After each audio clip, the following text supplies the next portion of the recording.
Chapitre 6. Jare, était-il besoin de le préciser, était extrêmement désappointé.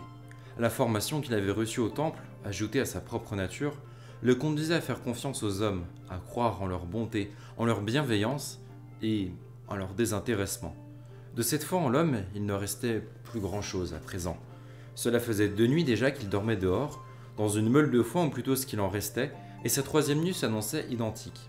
Dans chaque village qu'il traversait, quand il quémandait un morceau de pain et un endroit où passer la nuit, la seule réponse qui fusait de derrière les grandes portes fermées à double tour était tantôt des insultes et des menaces, tantôt un lourd silence. Qu'il annonçât qui il était, où il se rendait et de quelle intention il voyageait, ne changeait rien à l'affaire. Oui, les hommes l'avaient déçu, profondément déçu. La nuit tomba rapidement. Le garçon marchait d'un pas alerte sur le petit chemin qui traversait les champs. Il observait les alentours à la recherche d'une meule de foin, résigné et abattu à la perspective d'une nouvelle nuit à la belle étoile. Ce mois de mars, il est vrai, était particulièrement doux, mais les nuits étaient terriblement fraîches et effrayantes. Jare regarda le ciel. Comme chaque nuit depuis bientôt 1 semaine, il contempla l'abeille dorée et rougeoyante de la comète qui traversait le ciel d'ouest en est, traînant derrière elle sa tresse de feu clignotante. En vérité, il se demandait ce qui pouvait annoncer ce phénomène étrange dont il était fait mention dans de nombreuses prophéties. Il reprit sa marche d'un pas allègre. Il faisait de plus en plus sombre. Le chemin descendait vers une haie d'épais buissons qui, dans la demi-pénombre, prenaient des formes effrayantes. D'en bas, de l'endroit le plus obscur, lui parvenait l'odeur nauséabonde des mauvaises herbes humides et putréfiées, et d'autres choses encore. Quelque chose de malsain. Jare s'arrêta. Il tentait de se persuader que c'était de froid et non de peur qu'il frissonnait de la tête aux pieds. Mais en vain. Un pont reliait les rives envahies d'osiers et de saules du canal noir et brillait comme de la poix, fraîchement répandue. Par endroits, là où de vieilles souches pourrissaient, le petit pont présentait des trous béants. La balustrade était cassée, ses barres immergées dans l'eau. De l'autre côté du pont, les saules étaient plus nombreux. L'heure la plus noire de la nuit était encore loin. Derrière le canal, on distinguait les prairies lointaines grâce aux filaments de brume suspendus aux pointes des herbes. Parmi les saules cependant, l'obscurité régnait. Dans le noir, Jare distinguait, avec peine, les ruines d'un bâtiment, un moulin sans doute, ou une écluse, ou bien une anguillière. « Je dois traverser ce pont », se dit le garçon. « Pas moyen de faire autrement, même si je sens à travers tous les pores de ma peau que là-bas, dans l'obscurité, se cache quelque chose de malfaisant, il faut que je passe de l'autre côté. Je dois franchir ce canal, comme l'a fait ce héros mythique dont j'ai lu les exploits dans les vieux manuscrits presque tombés en poussière du temple de Méditélé. Je franchirai le canal, et alors... Comment dit-on déjà? Les cartes seront jetées? Non, les dés seront jetés. Je laisserai définitivement mon passé derrière moi, tandis que devant moi se déplora mon avenir.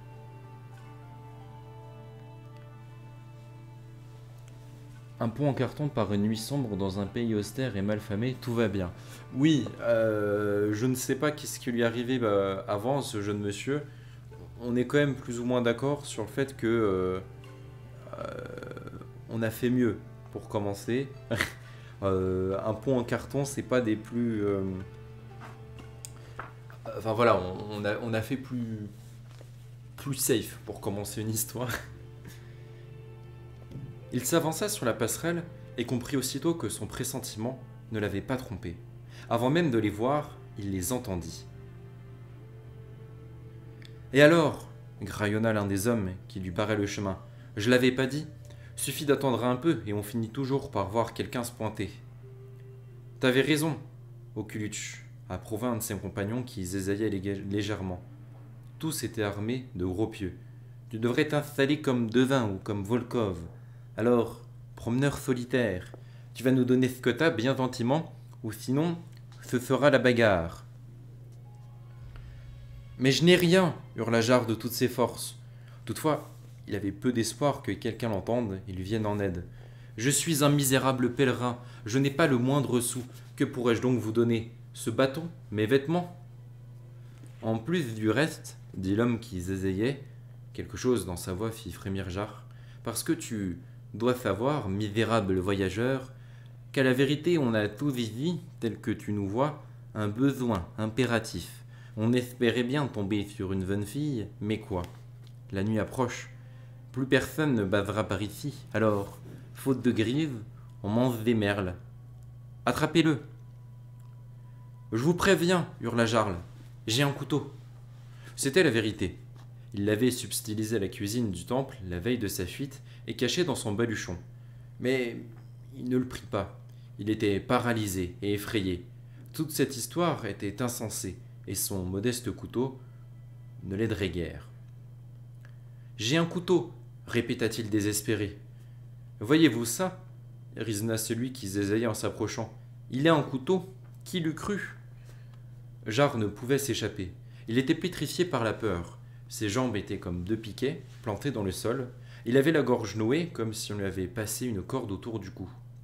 « Oh là !» s'écria soudain un troisième larron. Il était jeune et sa voix sembla étonnamment familière à Jarre. « Je crois bien que je le connais, mais oui, je le connais, laissez-le, je vous le dis. Il est de mes connaissances. Jarre, tu me reconnais? C'est moi, Melfi. Hé, Jarre, tu me reconnais ?» Jarre luttait de... Pardon, je te reconnais. Jarre luttait de toutes ses forces contre une sensation qui lui était jusque-là inconnue. La douleur qu'il ressentit à la hanche en heurtant une poutre de la passerelle lui fit comprendre de quoi il s'agissait. Il venait de perdre connaissance. En fait, je n'entends pas de musique d'ambiance. Ah! Carabistouille. Je vais la monter un peu. Ok. Pourquoi ça ne marche pas? Bah voilà. Tu l'entends normalement là? Je vais mettre peut-être une qui est un peu plus pour que tu puisses me dire ça marche.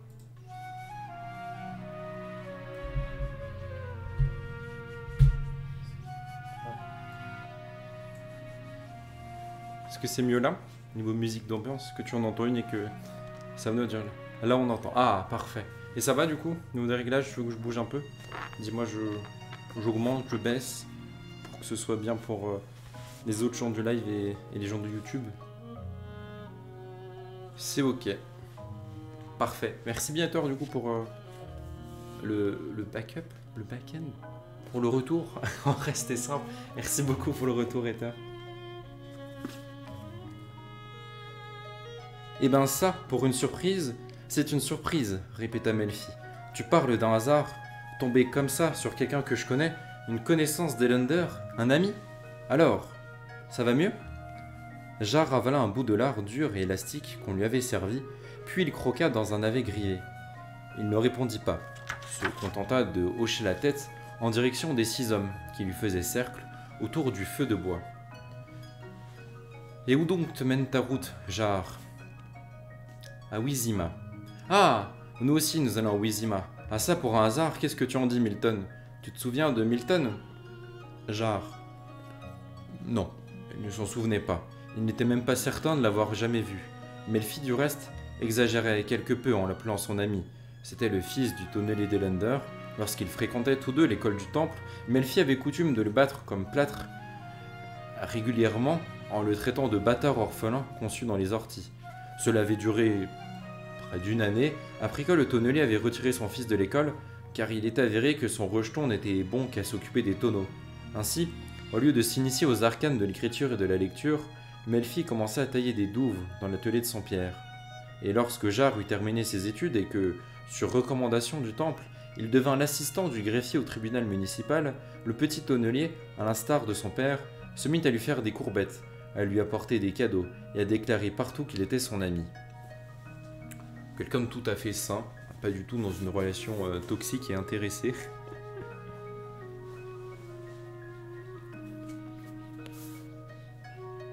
Nous allons à Wizima.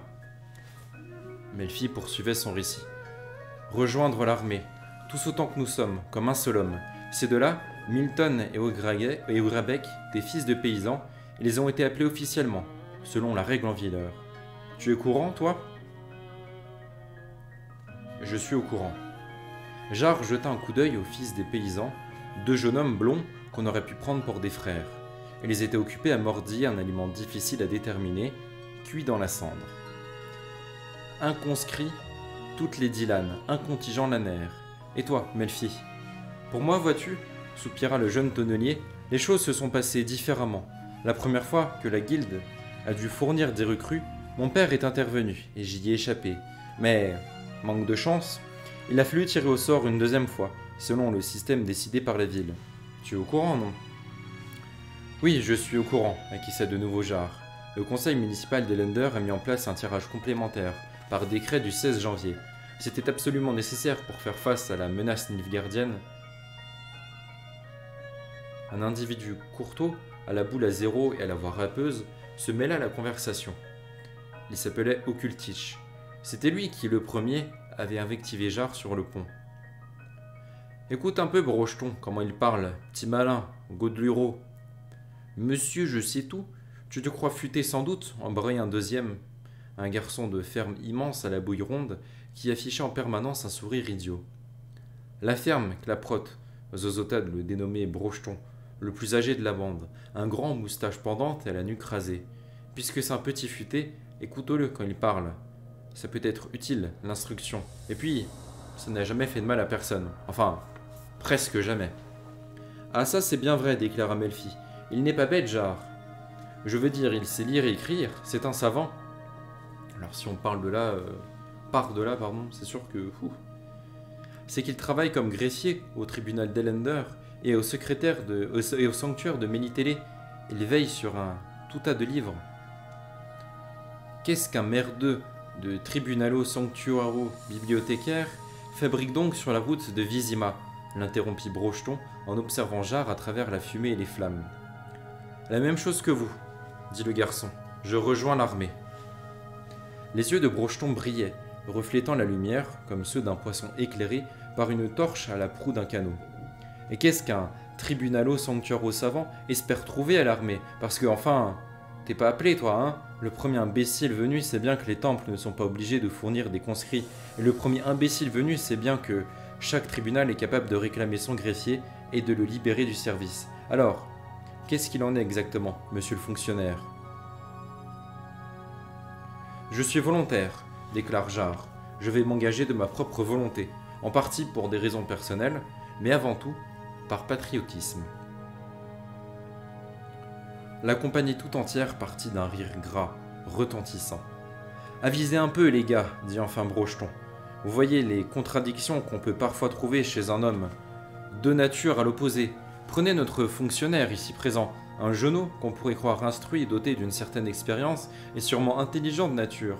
Avec ça, il devrait savoir ce qui se passe à la guerre, qui est le meilleur et sera même bientôt le vainqueur. Mais lui, comme vous venez de l'entendre, sans obligation, de sa propre volonté, par devoir patriotique, il veut rejoindre le camp des perdants. Personne ne fit de commentaire.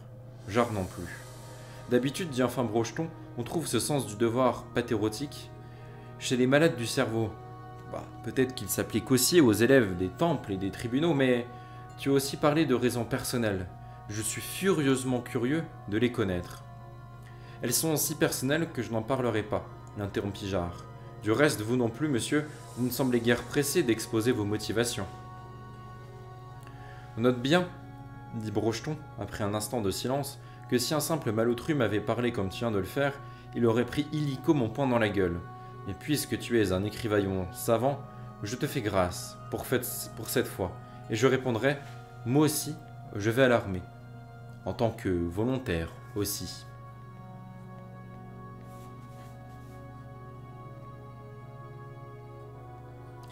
Pour rejoindre les perdants, en digne représentant des malades du cerveau, Jarre se demandait d'où lui venait cette audace soudaine, en dépouillant en chemin les voyageurs sur les ponts. Il nous en veut toujours pour notre traquenard de tout à l'heure, pouffa Melfi en devançant Brocheton. Laisse tomber, Jarre. C'était juste pour rigoler, voyons. Une petite niche de rien du tout. Pas vrai, Brocheton? C'est vrai, une petite niche de rien du tout. Brocheton bâilla, fit claquer bruyamment sa langue. La vie est triste et morose, comme des veaux qu'on mène à l'égorgeoir. Il faut bien qu'on la rende un peu plus gaie, avec des farces ou des plaisanteries. C'est pas ton avis? Écrivaillon? Certes, en théorie. C'est bien. Brocheton ne cessait de l'observer de son regard brillant, parce qu'autrement tu ne serais un bien piètre compagnon, et tu aurais bien fait d'aller tout seul à Vizima, et sur le champ, par-dessus le marché. Jarre resta silencieux. Brocheton s'étira. J'ai dit ce que j'avais à dire. Bon, alors les gars, on a bien rigolé, bien blagué, on s'est bien égayé. Maintenant, c'est l'heure de roupiller un peu. Si on doit être tantôt à Vizima, va falloir se mettre en route dès le lever du soleil. La nuit était très fraîche. Roulé en boule sous sa houppelande, son menton touchant presque ses genoux, Jarre ne parvenait pas à s'endormir, malgré la fatigue. Lorsqu'il trouva enfin le sommeil, il dormit mal, perpétuellement réveillé par ses rêves dont, pour la plupart, il ne se souvenait pas à son réveil. À l'exception de deux d'entre eux. Dans le premier, il voyait le sorceleur Geralt de Rive. Assis sous de longs glaçons suspendus à des roches, il était couvert de givre, immobile, et disparaissait rapidement, enseveli sous une tempête de neige. Dans son autre rêve, Ciri, couché sous l'encolure de son cheval Moreau, galopait au milieu de deux rangées d'aunes dont les branches tordues tentaient de l'attraper. Ah! Et il y eut autre chose. Juste avant, Potron Minet, il rêva de Triss Mérigold. Depuis qu'elle avait séjourné au temple l'année précédente, le jeune garçon rêvait régulièrement de la magicienne. Ses rêves le poussaient à faire des choses dont il se sentait après coup parfaitement honteux. Il n'était assurément pas question de honte aujourd'hui. Il faisait tout bonnement trop froid. Toujours très classe, bien sûr, le sorceleur, toujours au moment où on l'attend le mieux. Enfin, on l'attend le moins, surtout. Alors, j'en remets juste parce que j'ai mon... Voilà.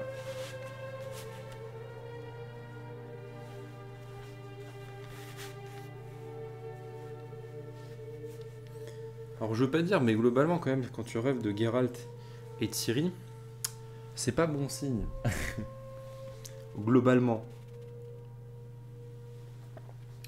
Depuis le début, la plupart des personnes qui ont rêvé de Geralt et Ciri, il leur est pas arrivé de super bonnes choses après. Ça n'a pas été, comment dire, précurseur d'une aventure extraordinaire pour eux, quoi.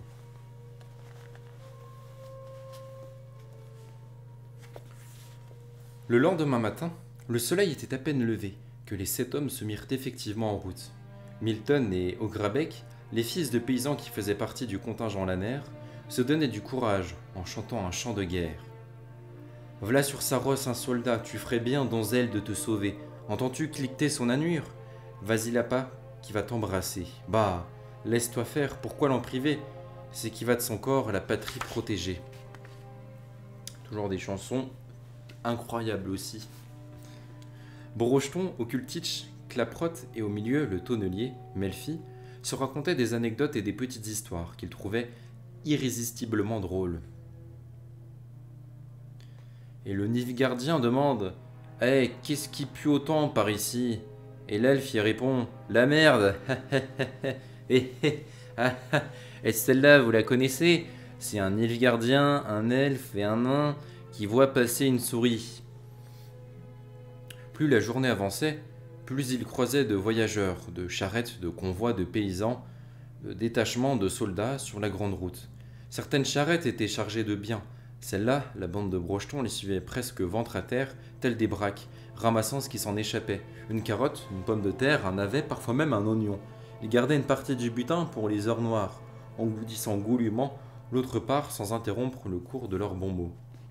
Et le Nilfgaardien, prout, et v'là qui chie dans ses brais, ha ha, ah ah, oh Dieu, j'en peux plus, v'là qui chie dans ses brais, ha ha ha. Jarre n'attendait que l'occasion et le prétexte pour leur fausser compagnie. Brocheton ne lui plaisait guère, Occultitch non plus. Il n'aimait pas la façon dont tous deux lorgnaient les voitures marchandes qu'ils croisaient, les charrettes paysannes et les femmes et les enfants assis dans les chariots. Il n'aimait pas le ton narquois de Brocheton quand celui-ci s'interrogeait toutes les 20 secondes sur l'intérêt de s'engager comme volontaire dès lors que la défaite et la mort étaient indubitablement au bout du chemin. Une odeur de terre labourée et de fumée parvint à leurs narines. Dans la vallée, au milieu des champs réguliers, des bosquets et des viviers, ils aperçurent les toitures des habitations. Un aboiement lointain parvenait de temps en temps à leurs oreilles, ou bien le mugissement d'un bœuf, le chant d'un coq. On voit bien qu'ils sont fortunés, ces petits hameaux, Zézaya, Brocheton, pour les champs et les babines. Petits, mais charmants. Ce sont des Obras qui vivent dans la vallée et qui font marcher les fermes, s'empressa d'expliquer Okultitch. Chez eux, tout est beau et charmant. Ce sont des bons administrateurs, ces nains. Maudit nabot, graillonna Clapote, saleté cabole. Ils sont les maîtres ici, et à cause d'eux, les vrais humains ne récoltent que la misère et le malheur. Même la guerre ne leur ferait pas de mal à cela. Pour l'instant, Brocheton abhorrait un sourire horrible. Souvenez-vous de ce hameau, les drôles, tout près du bois, à la lisière, au milieu des bouleaux. Souvenez-vous-en bien. Je n'aimerais pas me tromper de route si un jour l'envie me prenait de revenir visiter les lieux.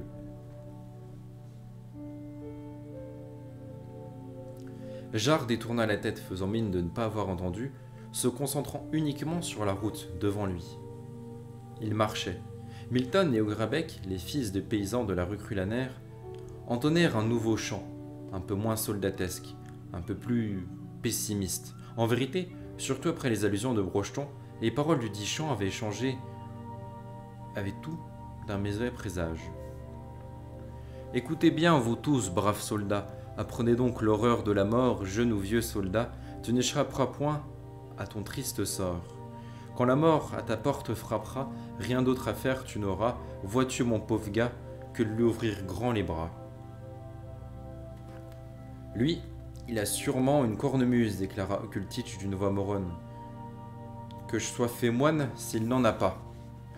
L'individu qui inspirait Okultitch un pari aussi risqué était un marchand itinérant, qui marchait à côté d'une voiture à 2 roues, tirée par un âne. Une cornemuse, soit, zozota Brocheton, mais le petit âne vaut bien son pesant d'or. Brisez-le pas, les drôles. Melfi, Jarre saisit le tonnelier par la manche. Ouvre les yeux, ne vois-tu pas ce qui se trame ici? Mais voyons. C'est seulement pour rire, Jarre, répondit Melfi en secouant le bras pour se libérer de son étreinte. Juste pour rire. Mais oui, on va attaquer des gens, leur voler des biens, mais c'est pour rire, c'est ce qu'on dira à la police.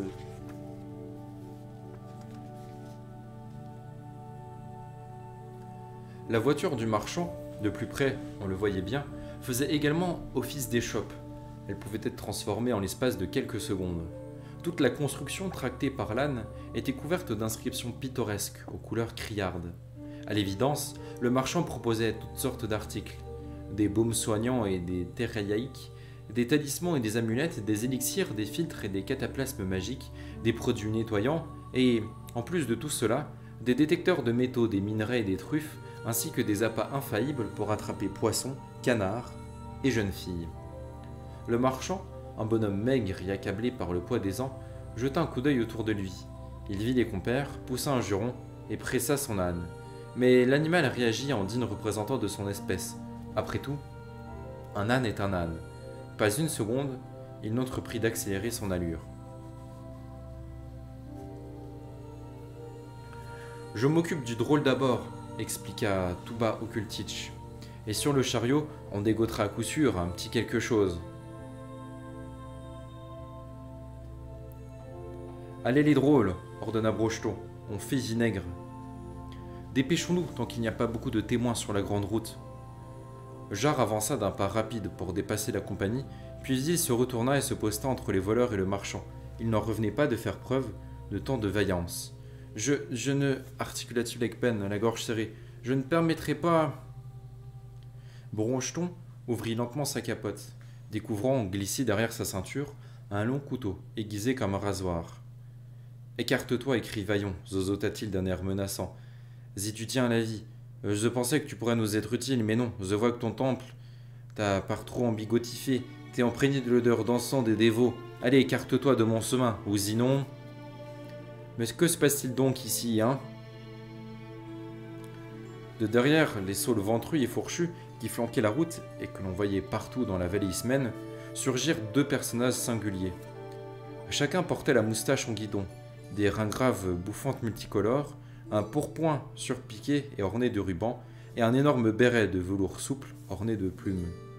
Outre les poignards et les brans suspendus à leur large ceinture, les 2 hommes portaient dans le dos des épées à 2 mains, d'à peu près une toise, à la poignée d'une aune de long et à l'immense garde recourbée.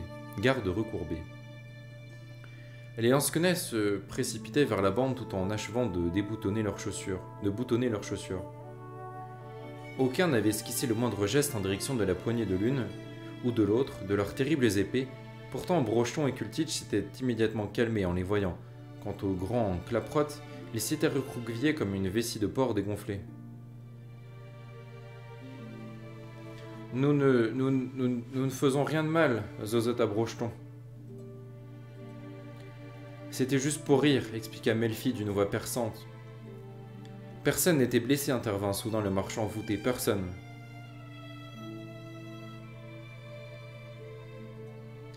Nous nous rendons à Vizima, s'interposa rapidement Jarre, afin de nous enrôler dans l'armée.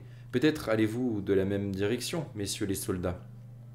Absolument, s'esclaffa l'un des lansquenets, saisissant aussitôt de quoi il retournait. Nous aussi nous allons à Vizima. Celui qu'il souhaite peut venir avec nous, ce sera plus sûr. Plus sûr, sans aucun doute. Renchérit le second d'un air éloquent, en mesurant longuement Brocheton du regard. Sachez en effet que nous avons vu récemment dans les parages la patrouille montée du Balil de Vizima. Ils sont extrêmement prompts à la pendaison. Peu enviable est le sort du pilleur qu'ils surprennent en flagrant délit. C'est très bien. Brocheton reprit contenance et sourit largement de sa bouche édentée. C'est très bien, nobles messieurs, que le loi et le châtiment existent pour les filous. C'est dans l'ordre des choses. Mettons-nous donc en route vers Vizima, vers l'armée, car le devoir patérotique nous appelle. Le lansquenet le gratifia d'un long regard, plutôt méprisant. Puis, il haussa les épaules, arrangea sa grande épée dans son dos et ouvrit la marche. Son compagnon, Jarre, de même que le marchand avec son âne et son chariot, lui emboîtèrent le pas, suivi à une courte distance de Brocheton et de sa racaille qui traînait la jambe. « Merci à vous, messieurs les soldats, » dit au bout d'un moment le marchand qui pressait son âne avec une verge. « Et merci à toi aussi, jeune homme. » « Ce n'est rien, » répondit le lansquenet en agitant la main. « Nous sommes habitués. » « On en enrôle de toutes sortes dans l'armée, » ajouta son camarade en jetant un coup d'œil par-dessus son épaule. « Quand un village ou un hameau est contraint de fournir un homme pour 10 lanes de terre, on en profite parfois pour se débarrasser en premier lieu de la pire canaille. Et après, il y en a plein les chemins, des comme lui, de véritables casse-pieds. Mais ça ne fait rien, allez, à l'armée, le bâton du caporal leur apprendra l'obéissance et leur mènera la vie dure à ces fripouilles. Quand ils auront couru une première fois, puis une deuxième, en se prenant des coups de verge. Moi je pars m'engager comme volontaire, s'empressa d'expliquer Jarre. Pas par obligation. Voilà qui est exemplaire, observa le lansquenet en tirant sur le bout de sa moustache en guidon. Je vois bien que t'es un grain différent des autres là. Pourquoi donc tu te retrouves avec eux? C'est le destin qui nous a réunis. J'en ai déjà croisé des gars bien que le destin avait rapproché de vauriens de ce genre-là, dit le soldat d'un air sérieux. Ils ont fini sur la même potence que leurs mauvais compagnons. Tire-en la leçon, mon garçon. Je le ferai.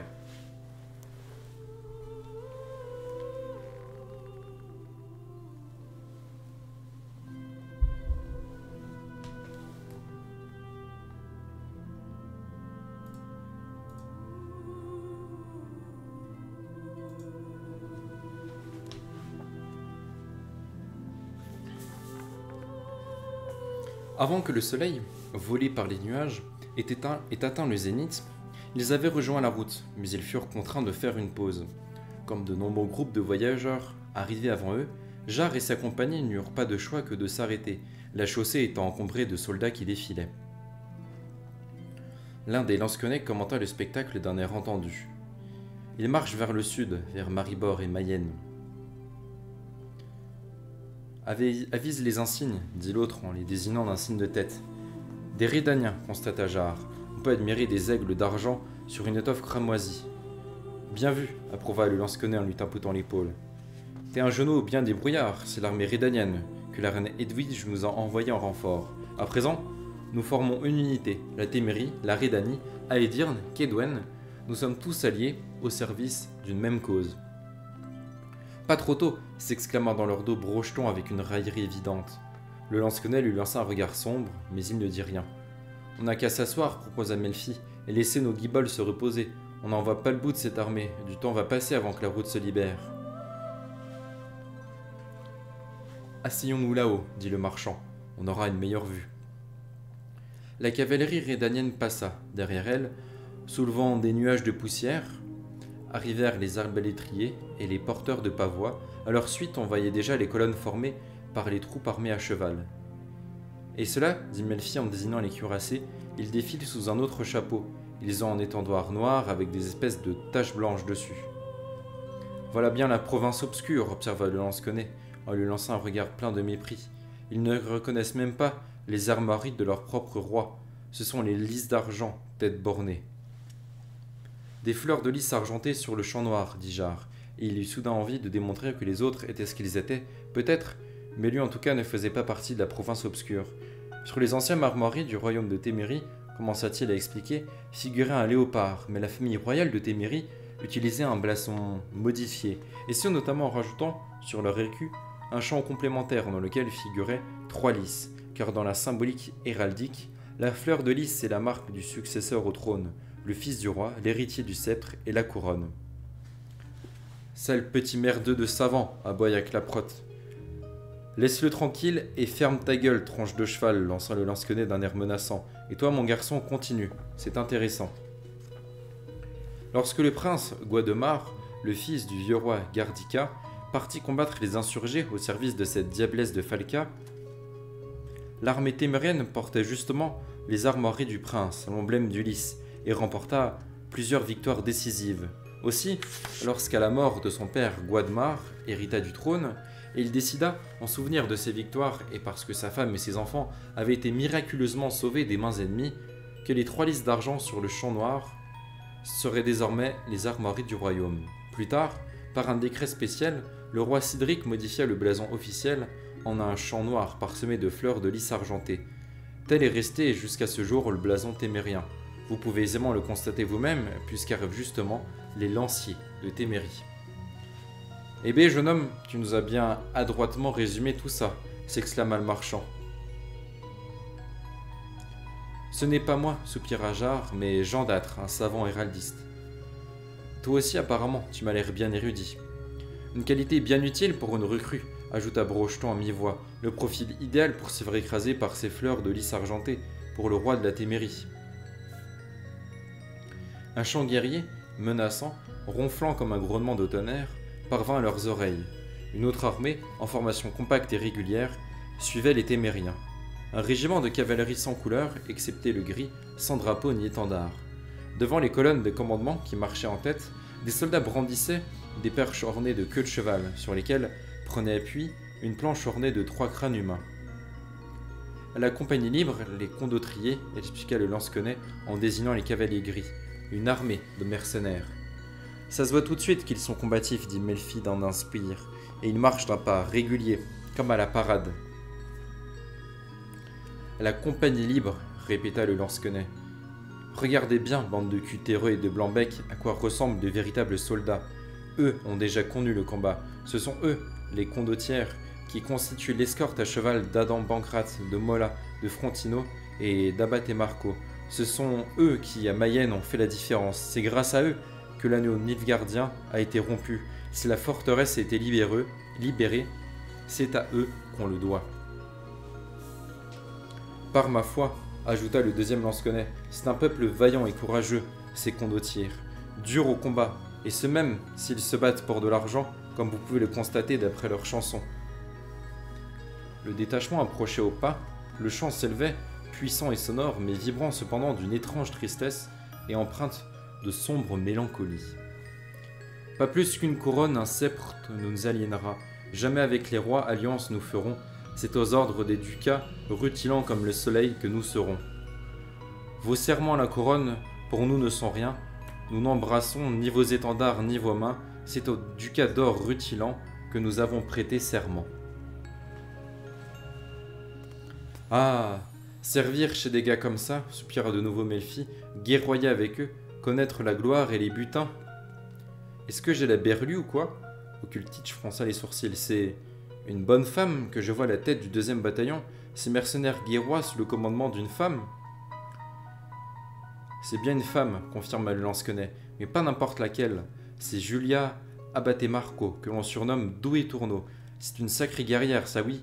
C'est sous son commandement que les condottières ont échappé les troupes noires, ont écharpé les troupes des Noirs et des Elfes à Mayerne, en ne frappant que 2 fois à 500 contre 3000. Pas beaucoup comme rapport 500 contre 3000. J'ai entendu dire que cette victoire n'avait pas servi à grand chose, un brocheton. Il parlait d'une voix étrange où se mêlait une obséquité libidineuse et une profonde irritation. Que les ducats dépensés pour les mercenaires étaient de l'argent jeté par les fenêtres, que Nilfgaard s'était vite repris et avait attaqué les nôtres en leur infligeant une sacrée raclée, et qu'il avait de nouveau encerclé Mayenne. Peut-être qu'il a déjà conquis la forteresse, peut-être même qu'il se dirige déjà par ici, qu'il sera là d'un jour à l'autre. Peut-être que ces condottières vénaux ont déjà été achetées depuis belle lurette par l'or nilfgaardien, et peut-être bien, l'interrompit le soldat courroucé, que tu veux recevoir mon poing dans la gueule, sale mufle. Fais gaffe, toute médisance contre notre armée est punie du pilori. Alors ferme-la avant que je perde patience. Oh! La bouche grande ouverte, le musculeux Claporte détendit l'atmosphère. Ravisez un peu les drôles d'avortons que v'là. Sous le grondement sourd des timbales, les barrissements acharnés des cornemuses et le piaulement sauvage des pipeaux, une formation d'infanterie, armée de hallebardes, de guisarmes, de bardiches, de fléaux et de masses d'armes, défilait sur la route. Accoutrés de houppelandes et de fourrures, de hauberts et de casques à pointe, ces soldats étaient en effet étonnamment petits. Ce sont les nains des montagnes, expliqua le lansquenet, l'un des régiments de la cohorte volontaire de Mahakam. Moi qui croyais que les nains n'étaient point avec nous, mais contre nous, dit Okultitch. Je pensais que ces affreux nabots nous avaient trahis, et qu'ils étaient de connivence avec les noirs. Toi, tu pensais? Le lansquenet le regarda d'un air de pitié. Et avec quoi, je me demande un peu. Toi, le balourd, si tu avales un cafard avec ta soupe, on trouverait plus d'esprit dans tes boyaux que dans ton cerveau. Ceux qui défilent là, devant vous, font partie de l'un des régiments d'infanterie envoyés par Brouwer Hoog, le Staros de Mahakam. La majorité d'entre eux est déjà allée au combat. Ils ont subi de grandes pertes, c'est pourquoi on les a affectés à l'arrière, à Vizima, pour qu'ils reconstituent leurs troupes. C'est un peuple combatif, les nains, confirma Melfi. Une fois à Sauvine, il y en a un qui m'a donné un coup sur l'oreille dans une auberge. Après ça, mon oreille a résonné jusqu'à la Yule. Ça, c'est de l'anecdote. Je sais pas si ça vous intéressait, mais en tout cas, ça, c'est une anecdote. Le régiment des nains est le dernier de la colonne, annonça le lansquenet, la nain visière. C'est la fin du défilé. La voie sera libre dans un instant. Rassemble-nous et en route, car il est bientôt midi.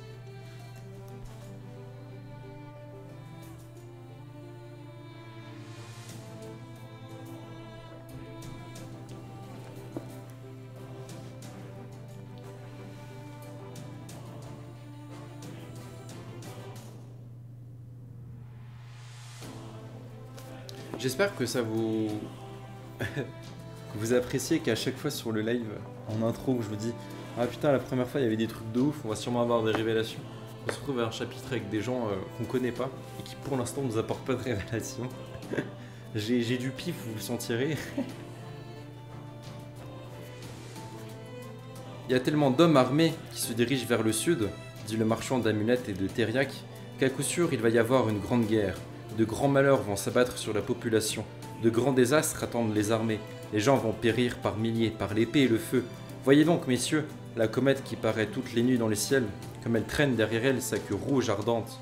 Quand la queue d'une comète est bleue ou bien jaune clair, c'est un présage de maladie liée au froid, de fièvre paludéenne, de pleurésie, de piturites et de catarrhes, et aussi de malheurs liés à l'eau, comme des inondations, des pluies diluviennes ou de longue durée.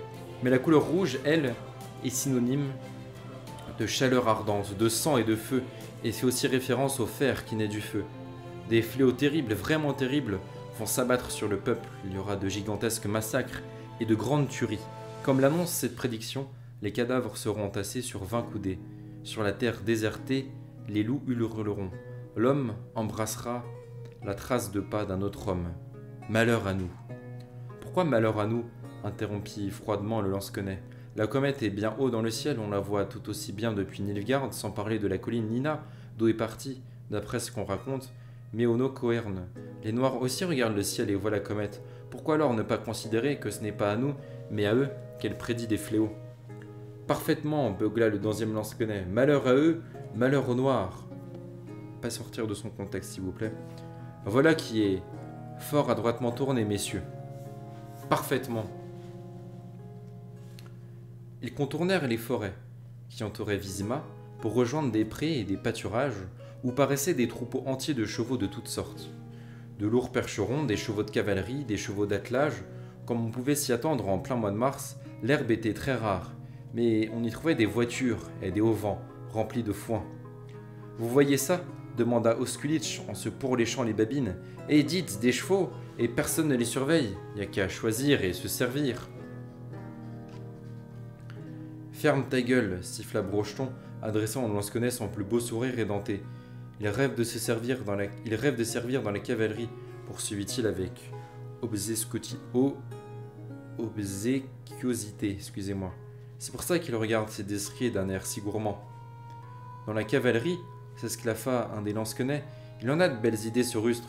Il aura plus vite fait de devenir valet d'écurie, de prendre une fourche pour assembler le purin sous les chevaux et une brouette pour le transporter. Vous parlez juste, messieurs. Ils poursuivirent leur chemin, atteignant rapidement une levée de terre qui courait le long d'étangs et de fossés. Soudain, au-dessus des cimes des aulnes, ils virent les toits rouges des tours du château de Vizima qui surplombaient le lac. « Eh bien, on est presque sur place, dit le marchand. Vous sentez ?»« Pouah !» fit Melfi en grimaçant. « Quelle puanteur! Qu'est-ce que c'est ?» Sûrement des soldats qui ont crevé de faim avec leur maigre solde royal, marmonna Brocheton dans leur don, afin que les lansquenets ne l'entendent pas. « C'est à s'arracher le nez, non ?» dit en riant l'un d'entre eux. « Oui, les guerriers ont hiverné ici par milliers, et un guerrier, ça doit manger, et quand ça mange, ça chie. C'est dans la nature des choses, on n'y peut rien. Et ce qu'ils ont chié, ils l'amènent ici, le déversent dans ces fossés, sans même le recouvrir. L'hiver, tant que la merde était congelée, c'était encore supportable, mais depuis l'arrivée du printemps, pouah. Il en arrive de plus en plus et les nouveaux viennent grossir le tas existant, précisa le deuxième lansquenet en crachant à son tour. Et là, vous entendez ce bourdonnement? Ce sont les mouches. Des nuées de mouches, on n'a jamais vu ça au début du printemps. Protégez-vous le visage comme vous pouvez, sinon elles vont entrer dans votre bouche et vos yeux, les chiennes. Et dépêchez-vous, plus vite nous quitterons cet endroit, mieux ce sera. Ben, ça m'a l'air d'être un endroit tout à fait sympa.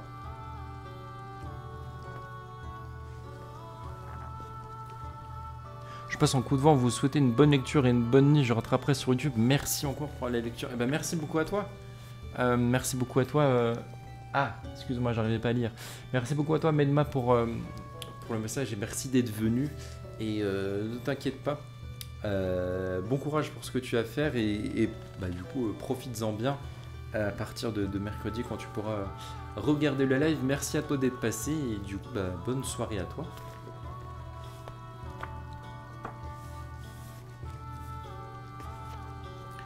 Ils laissèrent les fossés derrière eux, mais sans que la puanteur cesse de les poursuivre. Au contraire, Jard en aurait donné sa tête à couper, plus ils approchaient de la ville, pire était le remugle. Si ce n'était qu'il était plus diversifié, plus riche en subtilité. Les camps militaires et les tentes entourant la forteresse empestaient. L'immense hôpital militaire empestait. Les bourgs animés et pleins de monde empestaient. Les remblais empestaient. La porte de ville empestait. Les faubourgs empestaient. Les placettes et les ruelles empestaient. Les murs autour de la place forte empestaient. Par chance, l'odorat s'habituait rapidement à toutes ces odeurs, qu'il s'agisse de fumier, de charogne, de pisse de char ou bien encore de cantine. Les mouches étaient partout. Elles bourdonnaient sans cesse, se collaient aux yeux, au nez, aux oreilles. Impossible de les chasser. Il était bien plus facile de les écraser en se donnant des claques sur la figure ou de les broyer avec les dents. Bon appétit pour ceux qui mangent. À peine étaient-ils sortis de l'ombre de la porte de la ville qu'ils se trouvèrent face à un énorme dessin représentant un chevalier, le doigt pointé vers eux avec cette inscription. « Et toi, t'es-tu déjà engagé ?»« Mais oui, malheureusement, marmonna le lansquenet. Ce n'était pas le seul dessin de ce genre. En réalité, il y en avait sur presque tous les murs. La majorité donnait à voir le même chevalier avec son doigt pointé. D'autres représentaient la pathétique mère patrie avec ses cheveux gris éparses sur fond de village en feu, un bébé au bout d'une pique nilfgaardienne. Les portraits d'elfes, un couteau ruisselant de sang entre les dents, fleurissaient également. Jard regarda soudain autour de lui et constata qu'ils étaient seuls, lui, les lansquenets et le marchand, Brocheton, Occultich, les fils de paysans, et Melfi, avait disparu. Tu devines bien, commenta l'un des Lancnais en le scrutant attentivement. Tes compagnons ont filé. Au premier coin de rue, ils ont pris la poudre d'escampette. Et tu sais, ce que je vais te dire, mon garçon, c'est très bien que vos routes se séparent ici. N'aspire pas à ce qu'elles se rejoignent un jour. Dommage pour Melfi, marmonna Jard. C'est un bon garçon au fond. Chacun choisit lui-même son destin. Toi, viens avec nous. Nous te montrerons où se trouve le bureau d'enrôlement. Ils arrivèrent sur une placette. En son centre, sur une partie en pierre surélevée, était installé un pilori, autour duquel étaient rassemblés des citadins et des soldats, avides de réjouissance. Le condamné, qui venait de recevoir une poignée de boue sur le visage, crachait et pleurait.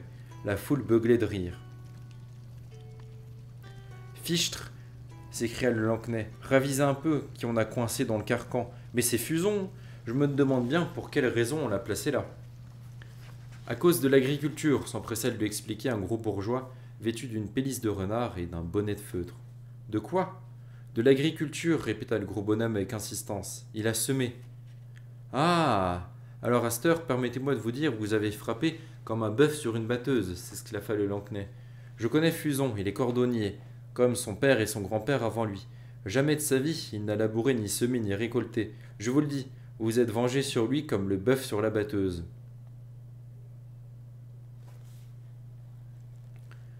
Ce sont les propres mots du bailli, s'emporta un autre citadin. Il restera clos au pilori jusqu'à l'aurore pour avoir semé. Et qui plus est, il l'a fait à la demande des Nilfgaardiens, ce scélérat, en échange de leurs deniers. C'est vrai, il semait des graines bizarres, qui viendraient, paraît-il, d'outre-mer. Attendez que je me souvienne. Ah oui, du défaitisme. Oui, oui, s'écria le marchand d'allumettes. J'en ai entendu parler. Les espions nilfgaardiens et les elfes propagent la peste, la lettre. Ils empoisonnent les puits, les sources et les ruisseaux. Avec ça, justement. Du datura, de la cigue et du défaitisme.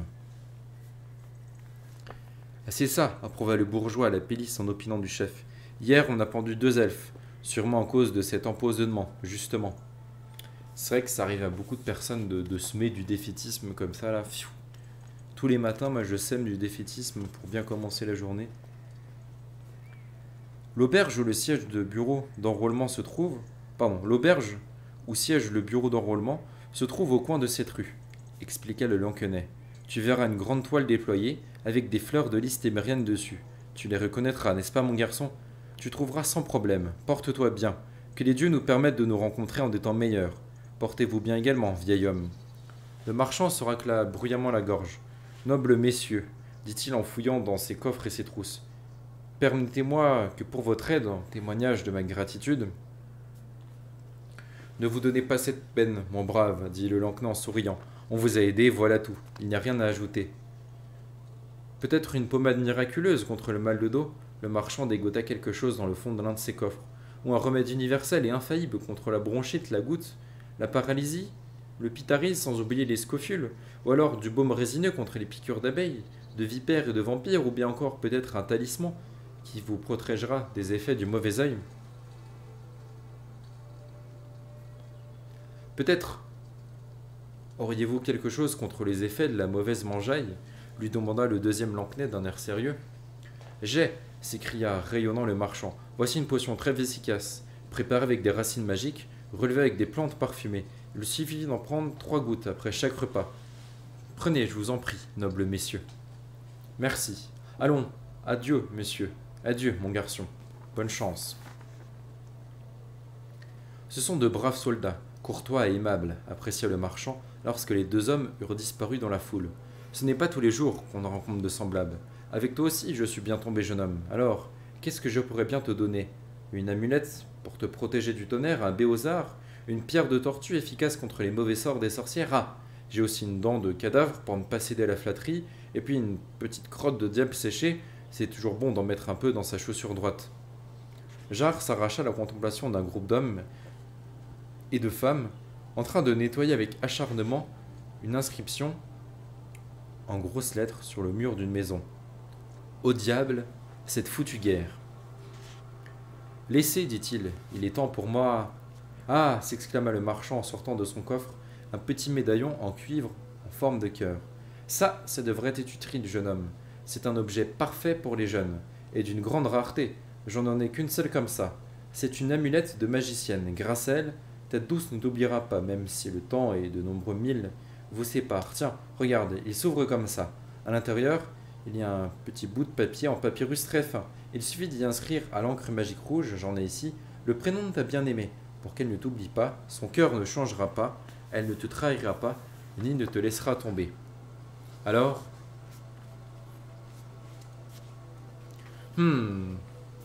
Jarre rougit légèrement. Est-ce que je sais? Quel prénom dois-je inscrire? Demanda le marchand, en plongeant un bâtonnet dans son encre magique. Ciri, enfin, Cyrilla, plutôt. C'est prêt. Tiens. Jarre, diantre, qu'est-ce que tu fabriques ici par tous les diables? Jarre se retourna brusquement. Moi qui espérais laisser mon passé derrière moi et découvrir un monde nouveau, songea-t-il machinalement, je ne cesse de tomber sur d'anciennes connaissances. Monsieur Denis Grammer, le nain, qui portait une pelisse épaisse, une cuirasse, un brassard de fer et un haut bonnet en fourrure de renard dont la queue pendait sur sa nuque, regarda tour à tour le garçon, le marchand, puis de nouveau le garçon. Que fis-tu ici, Jarre? Demanda-t-il d'un ton sec, les sourcils, la barbe et la moustache hérissée.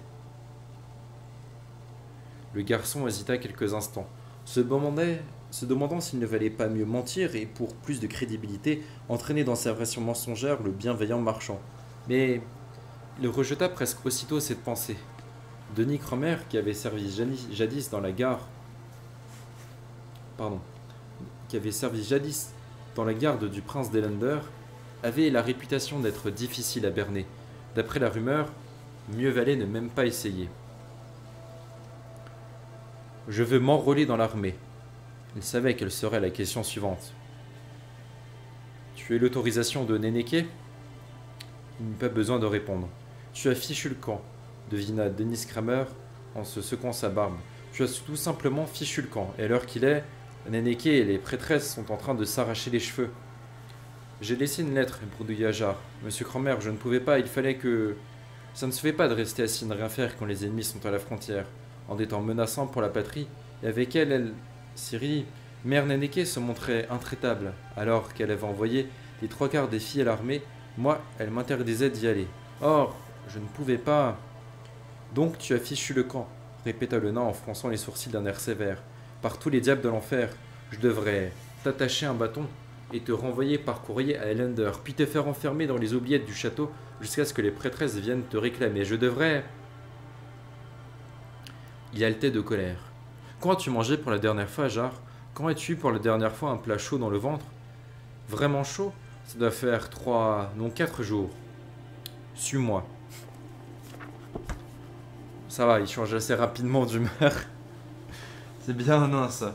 Je suis colère. Ah, est-ce que tu voudrais manger une petite soupe avec moi, frérot?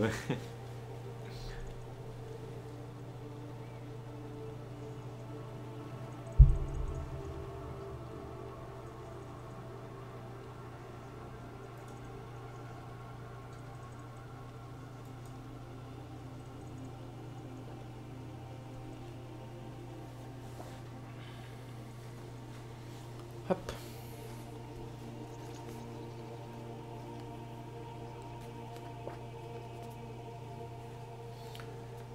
Ne mange pas si vite, fiston, le réprimanda Zoltan Chiav, l'un des camarades de Denis Cromer.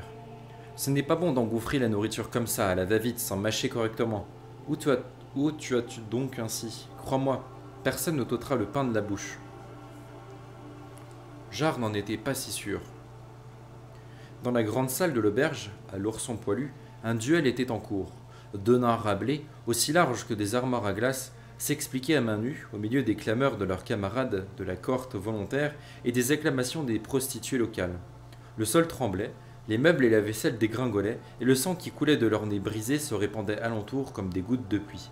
Jarre s'attendait à tout instant à voir l'un des bagarreurs s'affaler sur la table et renverser son assiette en bois, qui contenait des jambonneaux de porc, sa jatte de pois échaudés et les chopes d'argile.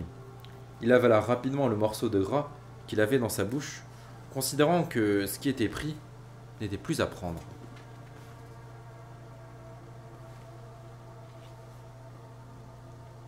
J'ai pas très bien saisi, Denis, s'étonna un deuxième nain dénommé Sheldon Skaggs, sans même détourner la tête alors que l'un des combattants avait failli le toucher en décochant un crochet à son adversaire. Puisque ce garçon est un prêtre, comment peut-il s'enrôler? Les prêtres ne peuvent pas verser le sang. Il n'est pas prêtre, c'est un élève du temple. Sacrebleu, je n'ai jamais pu comprendre le goût des humains pour ces superstitions tordues. Enfin, il ne faut pas se moquer des croyances des autres. Il en résulte quand même que ce jeune homme, bien éduqué dans un temple, n'a rien contre les effusions de sang, surtout s'il s'agit de sang nilfgaardien. Eh bien, jeune homme,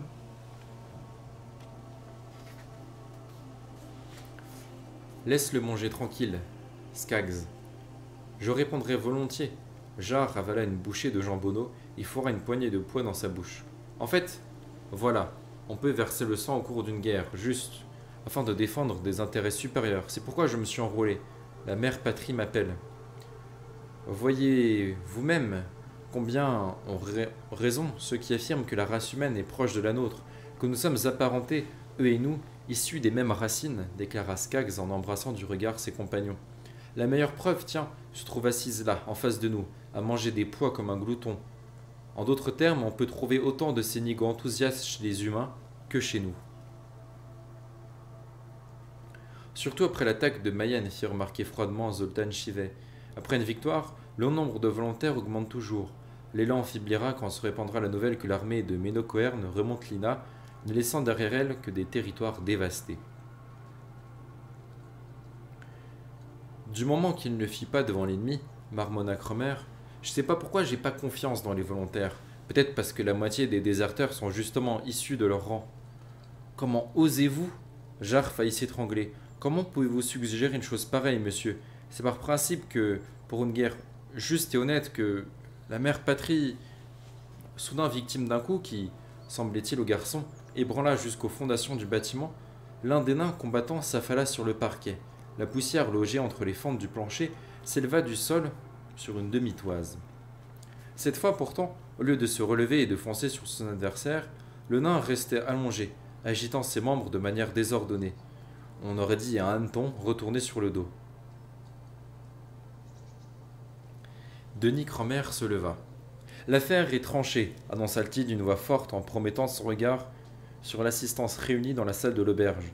Vacant, depuis la mort héroïque d'Elkan Foster tombé au champ d'honneur à Mayenne, le poste de commandement du bataillon est attribué à... C'est quoi ton nom, fiston? Je l'ai oublié. Blasco Grant, répondit le vainqueur du combat, au poing en crachant une dent sur le sol. Le poste est donc attribué à Blasco Grant. Y a-t-il d'autres litiges à régler concernant les promotions? Non, c'est aussi bien. Aubergiste, de la bière.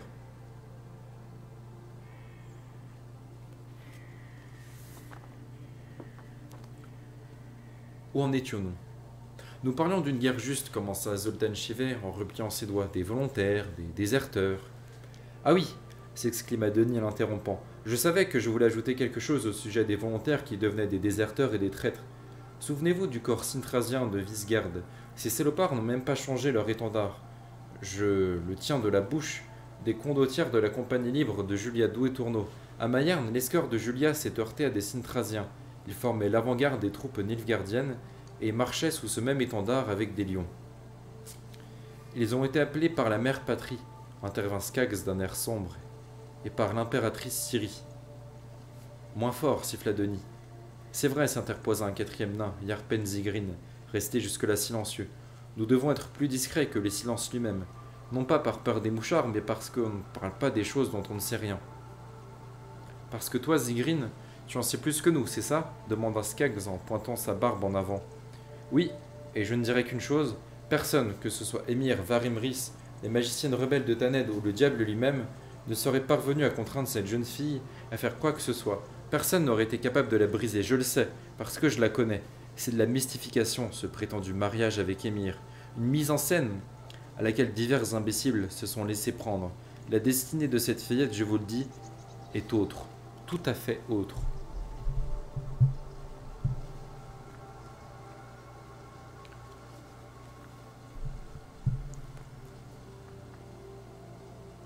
Tu parles comme si tu la connaissais vraiment, Zygrin, marmonna Skaggs. Laisse, grommela Zoltan Chivet, la surprise générale. C'est lui qui a raison. Son histoire de destinée, j'y crois, moi. J'ai des raisons d'y croire. Hé fit Sheldon Skaggs en agitant la main. Inutile de parler dans le vide. Cyrilla, Émir, la destinée, c'est loin de nous tout ça. La question la plus urgente, c'est celle de Ménocorn et de son groupe armé centre. Oui, da, soupira Zoltan Chivet. J'ai comme qui dirait l'impression que nous ne comprons pas une terrible bataille, peut-être la plus grande que l'histoire ait jamais connue. En vérité, à l'issue de cette bataille, beaucoup de choses se décideront, marmonna Denis Cromer, et davantage encore s'achèveront. Tout... Ojar fut pris d'un hoquet et mit poliment sa main devant sa bouche. Tout s'achèvera. Les nains l'observèrent quelques instants, en silence. Je n'ai pas très bien compris, jeune homme, dit enfin Zoltan Chivet. Voudrais-tu nous expliquer ce que tu entends par là?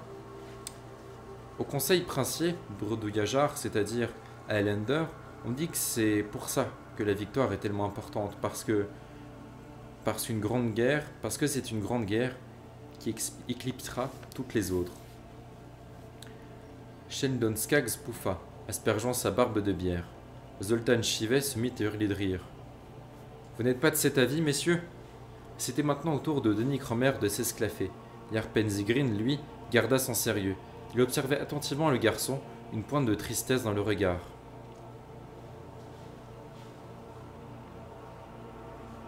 Fiston, dit-il enfin l'air grave, regarde. Tu vois, là-bas, cette femme au comptoir, c'est Evangelina Parr. Elle est impressionnante, faut le reconnaître. Elle est même très grande. Pourtant, malgré sa taille, elle est assurément très loin d'éclipser toutes les autres putains. Après avoir tourné dans une ruelle étroite et déserte, Denis Cromer s'arrêta. Il faut que je te félicite, Jar. Sais-tu pourquoi? Non. Ne fais pas semblant.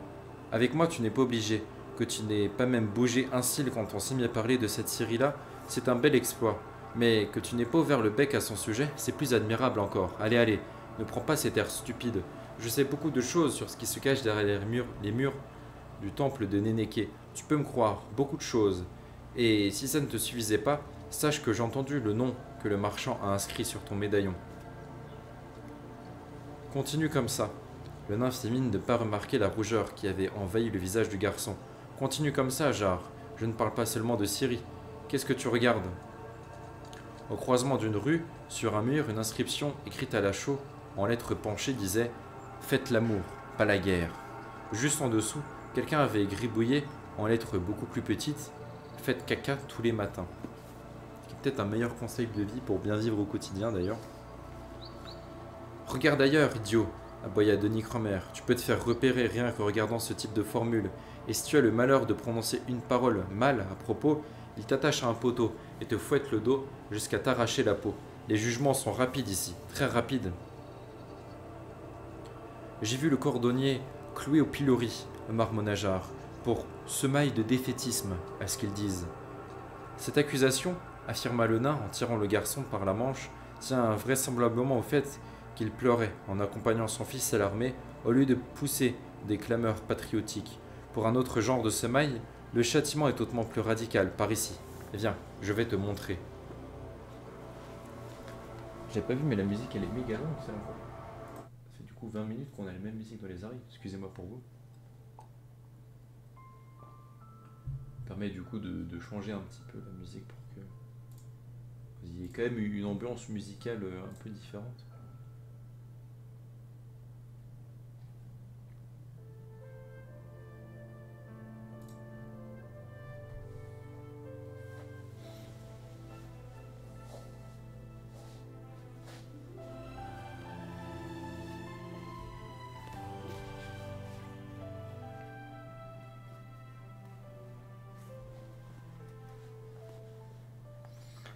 Ils se dirigèrent vers la placette. Jar eut un mouvement de recul et se couvrit le nez et la bouche à l'aide de sa manche. Sur l'immense gibet de pierre, plusieurs cadavres étaient suspendus. À en juger par leur état et l'odeur qu'ils dégageaient, certains étaient là depuis longtemps. Celui-là, expliqua Denis en désignant l'un des pendus tout en chassant les mouches, avait écrit diverses formules stupides sur les murs et les palissades. Celui-là affirmait que la guerre était l'affaire des seigneurs et que les paysans nilfgaardiens du contingent n'étaient pas ses ennemis. Cet autre alors qu'il avait un peu bu, racontait l'anecdote suivante. Qu'est-ce qu'une pique? C'est l'arme des seigneurs, un bâton à chaque extrémité duquel se trouve un malheureux. Et là-bas, au bout, tu vois, cette femme, c'est la mère Macrel du bordel militaire itinérant. Elle l'avait décorée avec l'inscription « Tire un coup aujourd'hui, soldat, parce que demain, tu ne seras peut-être plus là. » Et on l'a pendue seulement pour ça. En plus, une de ses filles avait la chaude pisse, comme on l'a appris plus tard, et dans ce cas-là, on parle alors de sabotage et d'affaiblissement des capacités guerrières. J'ai compris, monsieur Cromer. Jarre se redressa dans une posture qu'il considérait digne d'un soldat. Mais ne vous faites pas de soucis pour moi. Je ne suis pas un défaitiste. En aucune façon. T'as rien compris du tout, et n'en m'interromps pas, j'ai pas fini. Le dernier pendu, celui qui pue déjà sacrément, a eu la mauvaise idée de réagir au discours provocateur d'un mouchard en s'exclamant « Vous avez raison, monsieur, absolument, c'est ainsi et pas autrement, comme 2 et 2 font 4. À présent, dis-moi ce que t'as compris. » J'ai compris. Jarre regarda furtivement autour de lui. Je ferai attention. Mais monsieur Kramer, comment ça se passe, la guerre, en réalité? Le nain jeta aussitôt un coup d'œil alentour. En réalité, dit-il à voix basse, ça se passe que le groupe armé centre du maréchal Méno-Cohern se dirige vers le nord à la tête de quelques 100 000 hommes. En réalité, s'il n'y avait pas eu de soulèvement à Verden, ils y seraient déjà. En réalité, ce serait bien qu'on en vienne aux négociations. En réalité, la Témérie et la Rhédanie n'ont pas les moyens d'arrêter Cohern. En réalité, pas avant la frontière stratégique du Pontard. La rivière Pontard se trouve au nord, murmura Jarre. C'est précisément ce que je voulais dire, mais rappelle-toi, motus et bouche cousue. Je me tiendrai sur mes gardes, et quand j'aurai enfin rejoint ma brigade, il faudra aussi que je me méfie. Là aussi, je peux tomber sur des mouchards. Dans les brigades de la ligne, tout près de la ligne de front, je ne pense pas. C'est pour ça que les mouchards sont si zélés à l'arrière, parce qu'ils ont peur de se retrouver eux-mêmes au front. Par ailleurs, s'il fallait pendre chaque soldat qui maugrait, se plaint et blasphème, il n'y aurait plus beaucoup pour guerroyer. Mais ton clapet, Jarre, tiens-le toujours fermé, comme tu l'as fait à propos de cette scierie. Quand il est fermé, note bien mes paroles, aucune mouche à merde ne peut y entrer. Viens à présent, je t'accompagne au bureau d'enrôlement. Vous pouvez dire un mot pour moi demanda Jarre, le regard plein d'espoir. Hein, dites monsieur Cramet. Ah là là, mais qu'est-ce que tu es sot, l'écrivaillant. C'est l'armée ici. Si j'intercéderais en ta faveur et que je te protégerais, ça reviendrait à te broder empoté en lettres d'or sur le dos. La vie au sein de ta brigade deviendrait infernale, mon garçon. Et chez vous, marmonna Jarre, dans votre brigade, n'y pense même pas. Parce que chez vous, conclut le jeune homme avec amertume, il n'y a de place que pour les nains, n'est-ce pas? Pas pour moi, c'est ça? Oui.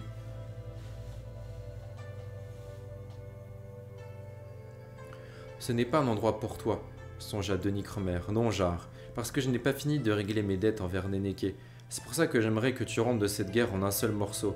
Or, la cohorte volontaire de Mahakam est composée de nains et d'un individu d'une autre race, qui t'enverrait faire les pires tâches aux pires endroits, des endroits d'où l'on ne revient pas, où l'on ne devrait jamais envoyer d'hommes. Comment faire alors pour tomber sur la bonne brigade demanda Jarre, l'air maussade. Alors, je pense qu'il n'y a pas vraiment de bonne brigade dans la guerre, globalement. Partout, c'est un peu la merde, quoi. Et d'après toi, laquelle serait assez bien pour que tu aies envie d'y entrer?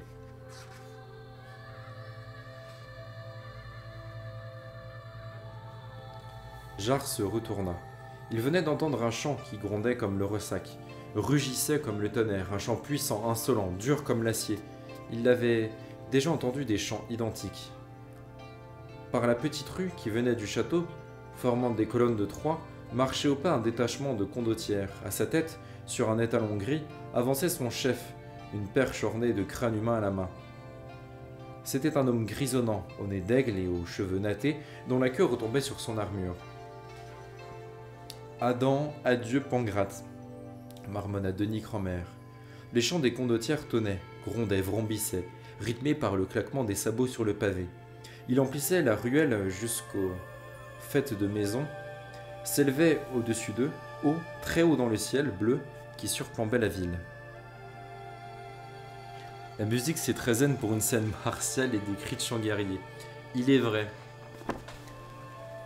rien que pour toi, du coup, je vais la... Musique de fête, est-ce que c'est pas mieux?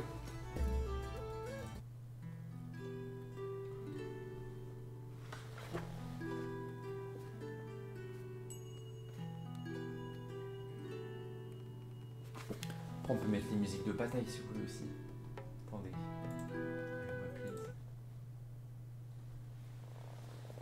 Hop là.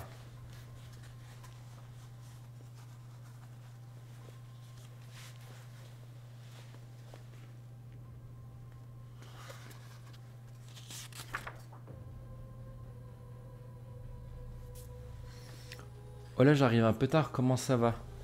Hola, hola, ¿qué tal? Bien et tout. En plus, c'était Hello, c'était Paola. Eh ben, ça va très bien, merci bien. Et toi? T'inquiète pas, tu viens quand tu peux. Tu as juste raté un monsieur qui veut se faire enrôler depuis tout à l'heure. Qui arrive pas trop d'ailleurs. Nos femmes ni nos amantes de larmes ne verseront, lorsque sera venue notre heure d'embrasser le sol sanglant, puisque pour un ducat couleur du soleil levant, vaillamment nous, soldats, au combat partirons. Vous demandez quelle brigade, dit Jard, sans quitter les cavaliers des yeux. Eh bien, une comme celle-là. Oui, une brigade comme celle-là, ça donne envie. À chacun sa chanson, interrompit tout bas le nain, et chacun embrasse le sol sanglant à sa manière, selon sa destinée. Certains sauront pleurer, d'autres non. À la guerre, l'écrivaillon, il n'y a que lors des défilés en chansons qu'on est semblable, il n'y a qu'en formation qu'on est égaux, mais ensuite au combat, chacun se bat seul et suit son destin, que ce soit dans la compagnie libre d'Adieu Pangra, dans l'infanterie ou dans les Impedimenta, que ce soit vêtu d'une armure étincelante et d'un panache rouge, ou bien avec des moufles et des peaux de bêtes miteuses, sur un genet fringant ou derrière un pavois. Pour chaque homme, c'est différent, selon son destin. Tiens, nous sommes arrivés. Tu vois l'enseigne au-dessus de la porte d'entrée? Voilà le bureau d'enrôlement. Suis ton chemin, puisque tu as décidé d'être soldat. Va, Jard, adieu. Nous nous reverrons lorsque tout ça sera terminé. Le nain accompagna le jeune homme du regard jusqu'à ce qu'il disparaisse derrière la porte de l'auberge où était installé le bureau de recrutement. Ou peut-être pas, ajouta-t-il tout bas. On ne sait ce qui est écrit. Quel sera notre destin?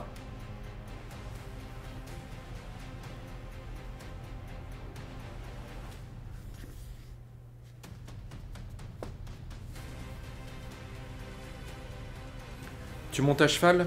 Tu tires à l'arc ou à l'arbalète? Non, monsieur le commissaire, mais je sais écrire et calligraphier, y compris les anciennes runes. Je connais le langage ancien. Tu manies l'épée? J'ai lu l'histoire des guerres, les œuvres du maréchal Pelgam, mais aussi celles de Roderick et Novembre. Peut-être au moins es-tu capable de cuisiner? Non, je ne sais pas cuisiner, mais je me débrouille pas mal en calcul.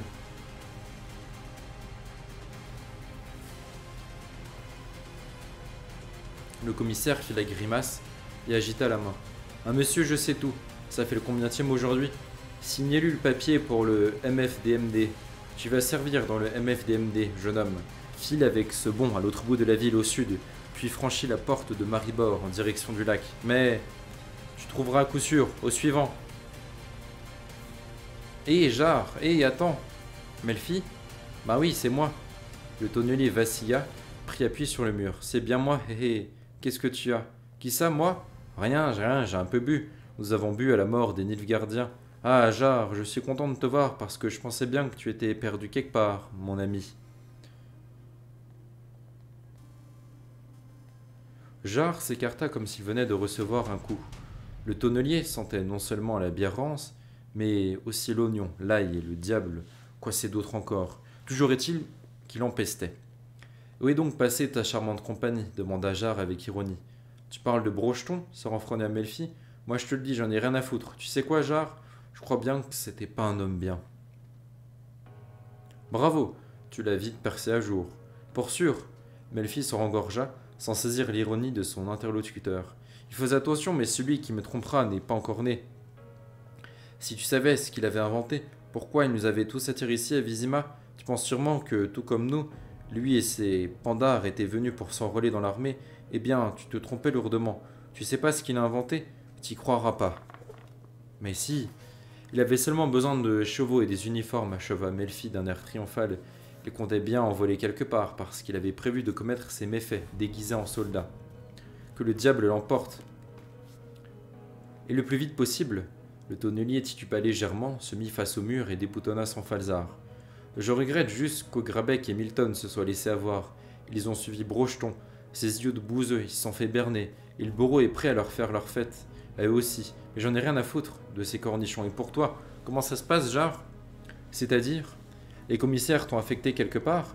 Melfi se soulagea contre le mur blanchi, y laissant la marque d'un mince filet d'urine. Je te demande parce que moi, je suis déjà engagé. Je dois aller derrière la porte de Maribor, à l'extrémité sud de la ville. Et toi, où tu dois aller? Également au sud de la ville.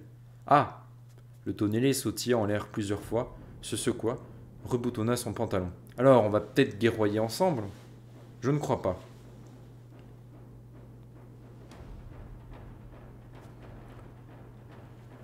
Jarre lui jeta un regard hautain. J'ai reçu une affectation en rapport avec mes qualifications. On m'envoie au MFDMD. Je suis pas spécialement convaincu que c'était en fonction de ses qualifications, c'était plus en fonction de où est-ce qu'il va moins gêner l'armée.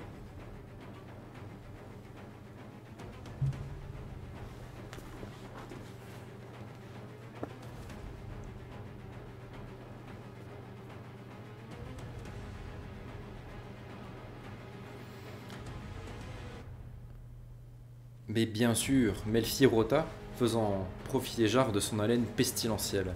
Tu es un savant défuté comme toi, il les envoie sûrement s'occuper d'affaires importantes, pas n'importe où.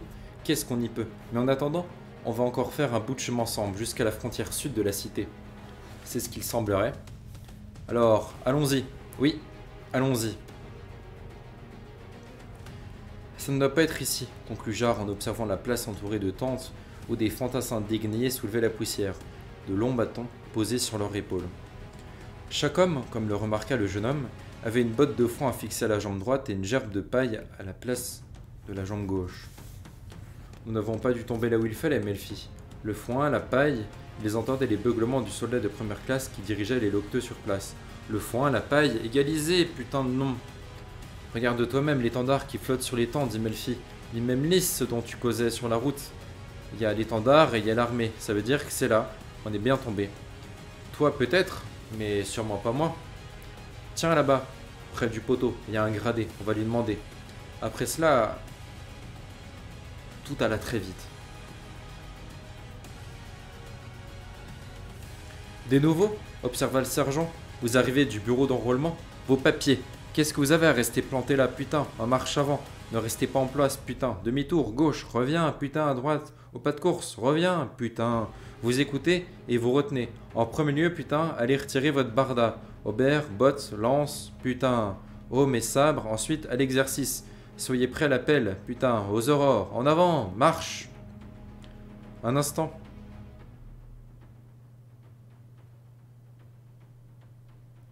Un instant. Jarre regarda autour de lui, perplexe. Je crois que j'ai été affecté ailleurs. Comment? Hurla le sergent. Pardon, monsieur l'officier, dit Jarre en rougissant. Je tiens simplement à éviter toute erreur éventuelle, car monsieur le commissaire a bien précisé, il a parlé très précisément de l'affectation MFDMD dont je... Tu es chez toi, mon gars, pouffa le sergent, quelque peu désarmé par le monsieur l'officier dont venait de le gratifier Jarre. C'est précisément ton affectation. Bienvenue chez les misérables fantassins de mes deux. C'était bien effectivement qu'il y avait un petit problème dans son affectation. Et pour quelle raison, et au nom de quelle coutume, devrions-nous vous payer un tribut féodal? Répéta Rocco Hildebrand. Nous avons déjà payé tout ce qu'il fallait. Ravisez-le, Sobras bien futé. Confortablement installé sur la selle d'un cheval volé, Brocheton fit un large sourire à ses compères. Il a déjà payé, et il s'imagine que ça va suffire. Ça me rappelle ce dindon qui s'apprêtait pour le dimanche, mais qui s'est fait tordre le cou le samedi. Occultitch, Clapotte, Milton et Augrabec ricanèrent à l'unisson. La plaisanterie était fameuse, et les distractions à venir s'annonçaient plus fameuses encore. Rocco remarqua les regards répugnants et visqueux des brigands, et jeta un coup d'œil autour de lui. Sa femme, Incarvia Hildebrandt et ses deux filles, Aloé et Yasmine, se tenaient sur le seuil de la cabane. Brocheton et sa compagnie regardaient les femelles Auberas avec des sourires lubriques. Oui, incontestablement, les distractions à venir promettaient d'être fameuses. La nièce d'Hildebrand, Impetetia Vanderbeck, surnommée affectueusement Impy, arrivait de l'autre côté de la route. Elle était déjà proche de la palissade. Je vais repasser sur l'autre parce que du coup c'est un peu moins adapté.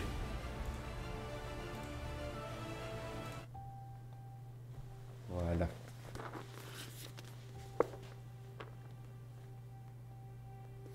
C'était vraiment une jolie petite fille. Les sourires des bandits se firent plus lubriques et plus répugnants encore. Eh bien, le gnome, interpella Brocheton, donne à l'armée ce que tu lui dois, de la nourriture, des chevaux, et sors les vaches de l'étable. On va pas attendre ici jusqu'au coucher du soleil. On a encore un paquet de villages à visiter aujourd'hui. Pourquoi est-ce que nous devrions vous donner quoi que ce soit? Rocco Hildebrandt avait la voix qui tremblait légèrement, mais il n'avait rien perdu de sa détermination et de son opiniâtreté. Vous racontez que c'est pour l'armée, pour notre protection, et contre la famine, je vous demande qui va nous protéger. Nous avons déjà payé l'Hiverna, la Livra, la Capitation et la Corvée, le Champard et le Fouage, le Caudal et la Sensive, et le diable sait encore quoi d'autre. Et comme si ça ne suffisait pas, il y en a 4 de ce hameau, dont mon propre fils, qui conduisent les attelages des Impedimenta, et mon beau-frère, le frère de ma femme, Milo van de Breck, surnommé Rusty, est chirurgien de campagne. C'est quelqu'un d'important dans l'armée, ça veut dire qu'on a déjà plus qu'honoré notre contingent. Alors au nom de quelle coutume devrions-nous payer? En quel honneur? Pour quoi faire? Pour quelle raison? Brocheton regarda avec insistance la femme d'Ioberas, Incarvilla Hildebrandt, née Bildevret, ses filles au visage poupin, Aloé et Yasmine. Impé van de Breck, mignonne comme un cœur dans sa petite robe verte. Sam Hofmer et son grand-père, le vieux Holferness, la grand-mère Pétunia, qui sarclait ses plates-bandes avec opiniâtreté. Il regarda les autres barrasses du hameau, surtout les femmes et les gosses qui les observaient timidement du seuil de leur masure et derrière les palissades. Hop, petite pause pour remettre. Voilà.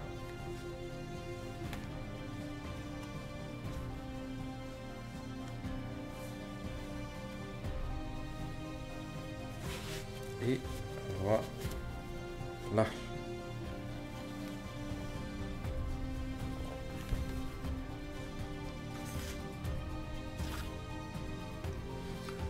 Tu demandes pourquoi, siffla-t-il en se penchant sur sa selle et en regardant le bras apeuré dans les yeux.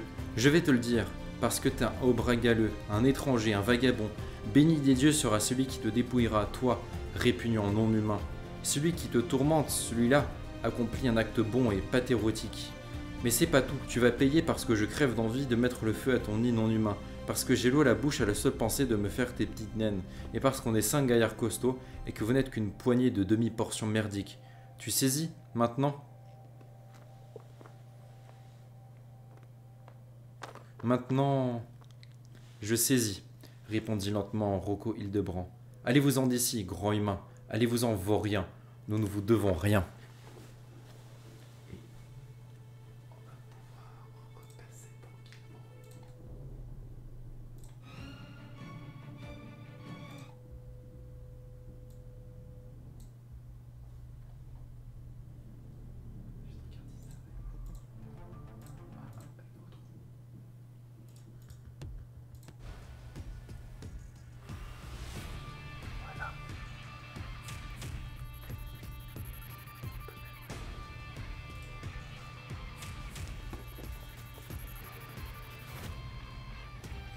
Brocheton se redressa, saisit un sabre suspendu à sa selle. « À l'attaque !» hurla-t-il. Vif comme les frères, Rocco Hildebrandt se pencha vers sa brouette. Il en sortit une arbalète, cachée sous des roseaux massus, l'ajusta et tira un carreau. Celui-ci se ficha directement dans la bouche de Brocheton, qui était en train de crier. Incarvilla Hildebrandt, né Bilverdet, fit un mouvement de la main et une faux se mit à tournoyer dans l'air avant de transpercer, infaillible, la gorge de Milton. Du sang gigla de la bouche du fils de paysan qui fit la culbute par-dessus la croupe de sa monture en agitant les mains de manière ridicule. Au Grabec hurlait, il s'effondra sous les sabots de son cheval. Le sécateur de grand-père Olfeprof était planté jusqu'au manche dans son ventre. Le costaud clapotre s'apprêtait à attaquer la petite vieille avec sa massue, mais il dégringola de sa selle en poussant des piaillements inhumains, touché à l'œil par une pointe à bouturer lancée par Impie Van de Breck. Oscultitch fit faire demi-tour à son cheval pour tenter de fuir, mais grand-mère Pétunia se précipita sur lui et d'un bond lui planta les dents dans son sarcloir de la cuisse. Oscultitch poussa un hurlement en tombant. Sa jambe prise dans l'étrier, son cheval effarouché se précipita vers la haie, l'entraînant à sa suite. Le brigand hurlait, beuglait, et derrière lui, tel de louve, galopait grand-mère Pétunia avec son sarcloir et Impie avec un couteau tordu servant à greffer dans les arbres. Grand-père Olfara se moucha bruyamment. Entre le cri initial de Brocheton et le mouchage du grand-père Olefren, il s'était écoulé moins de temps qu'il n'en faut pour prononcer la phrase. Les Auberas sont d'une célérité inimaginable et tout projectile lancé par eux atteint immanquablement sa cible. Rocco s'assit sur les marches de sa maison. Sa femme, Incarvilla Hildebrand, née Birbervelt, vint s'accroupir près de lui. Leurs deux filles, Aloé et Yasmine, allèrent aider Sam Hofmer à achever d'égorger les blessés et à dépouiller les morts. Elle déconne pas du tout. Impie revint dans sa petite robe verte aux manches ensanglantées jusqu'au coude. Grand-mère Pétunia était elle aussi de retour. Elle marchait lentement, soufflait, gémissait, prenait appui sur son sarcloir souillé, une main dans le bas du dos. Ah! Elle vieillit, notre grand-mère, oui, elle vieillit, songea Hildebrand. Où doit-on enterrer les brigands, monsieur Rocco demanda Sam Hofmer. Le bras s'enlaça sa femme par les épaules, regarda le ciel. Dans le petit bois de bouleau, dit-il, à côté des autres. Ben, on s'y attendait pas, mais déconnez pas du tout. La grand-mère Pétunia, grand-mère Pétunia, vous la croisez, vous lui dites pas bonjour à la boulangerie, elle vous défonce la gueule.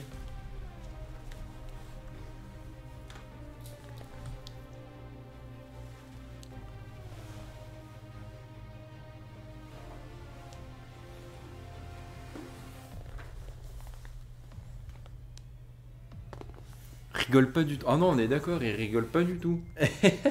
Ils font bobo.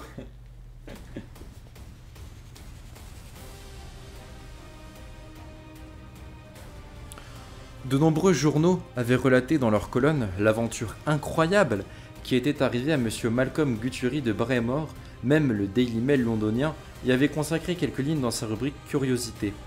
Étant donné cependant que tous nos lecteurs sont loin de lire la presse éditée au sud de Tweed et que, s'ils le faisaient, ils choisiraient des journaux plus sérieux que le Daily Mail, nous rappellerons brièvement les faits. Le 10 mars de l'année courante, M. Malcolm Guthrie se rendit au loch Glasnarroch muni de sa canne à pêche. C'est là que M. Guthrie tomba nez à nez avec une jeune fille au visage défiguré par une cicatrice, surgie de nulle part et du brouillard, chevauchant une jument morelle et accompagnée d'une licorne blanche. Tiens, ça nous dit quelque chose. La jeune fille interrogea M. Guthrie, frappé de stupeur dans une langue qu'il eut la bonté de définir comme étant, je cite, du français sans doute, ou un autre dialecte du continent. Monsieur Guthrie, ne maîtrisant ni le français ni aucun autre dialecte du continent, ils ne purent converser. La jeune fille et la ménagerie qui l'accompagnait disparurent comme un doux rêve doré, pour citer de nouveau Monsieur Guthrie. Notre commentaire, le rêve de Monsieur Guthrie était indubitablement aussi doré que le whisky single malt qu'il avait coutume de boire, comme nous l'avons appris en grande quantité, ce qui explique l'apparition de licornes blanches, de souris blanches et de monstres lacustres. La question que nous aimerions poser est la suivante. Que comptait faire M. Guthrie au lac de Glasnarroch, muni de sa canne à pêche, 4 jours avant la date de réouverture de la pêche? Inwares Weekly, 18 mars 1906. Et c'est sur cette apparition éclair de Syrie que se termine ce chapitre 6. Je vais repasser vraiment par contre sur musique chill pour vous parler, ce sera plus simple. Si on dirait que je vais vous engueuler. Je vous disais donc du coup, c'est cette apparition impromptue de Syrie que se termine ce chapitre 6 et ce live lecture. Cyril qui nous fait un petit caméo, c'est ça, elle fait salut, j'existe toujours, hein, je suis pas mort, n'hésitez pas à venir. Mais du coup, c'est là-dessus que se termine ce chapitre 6. J'espère, les gens du live, que ça vous aura plu. J'espère, les gens de YouTube aussi, que ça vous aura plu.